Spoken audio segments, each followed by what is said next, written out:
I found the best way to make chicken tikkas at home, all with the help of that air fryer. Now for this recipe, we'll marinate these chicken thighs, which I've cut into smaller pieces, twice. The first marinade will have lots of lime juice, some degi mirch, which adds a ton of natural color, and some spice as well. And then some salt. That's it.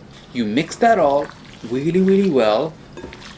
If the marinade is looking too dry, add some more lime juice, because at the end, the marinade and the chicken should look like this. Let this sit for 15 to 30 minutes. For the second marinade, we're going to need some ginger and garlic paste. I have a recipe down below, but you can use your favorite recipe for this as well. In that same chicken, I'm adding in some yogurt, then a generous portion of the ginger and garlic paste, salt, some garam masala, and some more of the degi mirch. You can really control the heat level by adding lesser ginger garlic paste, lesser garam masala, and degi mirch.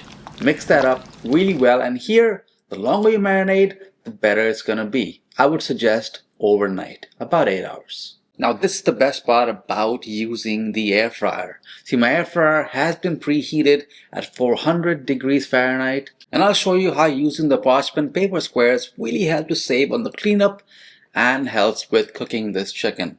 Just arrange some marinated chicken pieces over the parchment, place it in the drawer, and I'm gonna air fry that at 440 degrees Fahrenheit for about 7 to 10 minutes.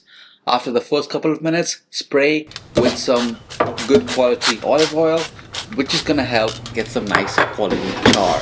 You could also add mustard oil and put that in the marinade. And after it's done cooking, just look at how nicely charred and juicy that chicken is looking. But wait, we're gonna do some more to the chicken to make it even more enjoyable. First thing is to serve it with my mint and cilantro chutney, homemade with the yogurt, which is nice, creamy, spicy, and then pour on some molten butter. That makes it so tasty, so soft, and delicious. And you know what comes right after making chicken tikkas? Just like this, because you put this in an amazing homemade makhani sauce for the ultimate butter chicken. Check out how to make that down below.